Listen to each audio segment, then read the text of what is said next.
La Silésie, dans le sud-ouest de la Pologne, veut passer du noir au vert. La région ainsi que le pays dépendent pour l'instant de l'industrie du charbon, mais la volonté de changement est là. Reste que la fermeture des mines et l'abandon de ce type d'énergie fossile constituent un défi majeur. Transition écologique signifie aussi transformation industrielle. Le maire de Rybnik œuvre depuis des années pour faire évoluer sa ville.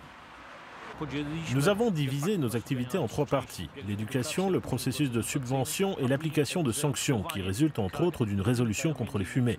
Aujourd'hui, nous attendons des fonds européens et gouvernementaux qu'ils soient inclus dans ce processus de transformation. Le gouvernement local ne sera pas en mesure de le gérer seul. L'an dernier, l'extraction de la houille en Pologne s'est élevée à 54,4 millions de tonnes et les ventes à 53 millions. Le secteur du chauffage consomme environ 26 millions de tonnes de charbon, dont la moitié pour les ménages. La Pologne brûle 87% du charbon utilisé par les ménages dans l'Union européenne. Henrietta a 72 ans. Retraitée, elle vit seule et souffre de maladies. Elle souhaite vivre dans un environnement plus sain, mais pour l'instant elle utilise le charbon comme seul moyen de chauffage. Elle a déjà contracté un prêt pour changer son installation comme l'imposent les nouvelles règles de la politique de transition.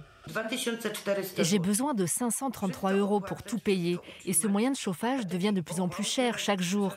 Ça coûte plus de 1000 zloty la tonne, 222 € et j'ai besoin d'1 tonne par mois. Alors si je dois payer les médicaments et les prêts, ma pension n'est pas suffisante.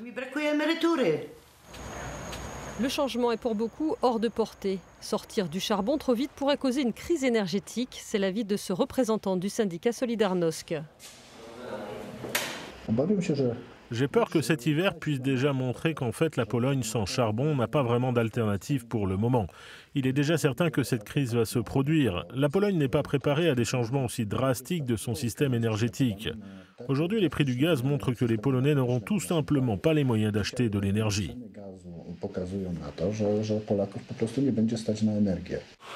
Malgré les changements mis en œuvre, la région et le pays ne semblent pas encore prêts à fermer les mines.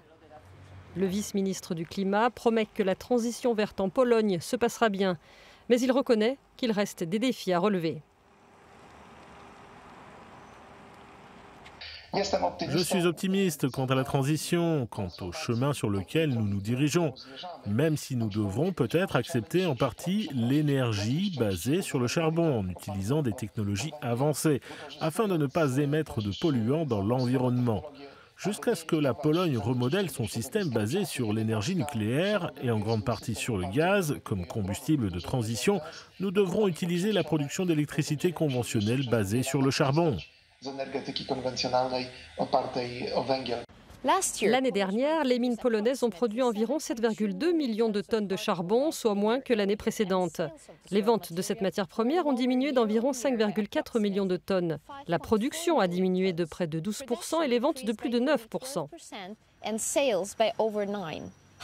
Malgré ces baisses, l'industrie du charbon occupe une position stable en Pologne et génère des emplois pour de nombreux Polonais qui y travaillent encore et qui, surtout dans la région de Silésie, n'ont pas encore suffisamment d'alternatives. Pour Euronews from Poland, Magdalena Hodownik.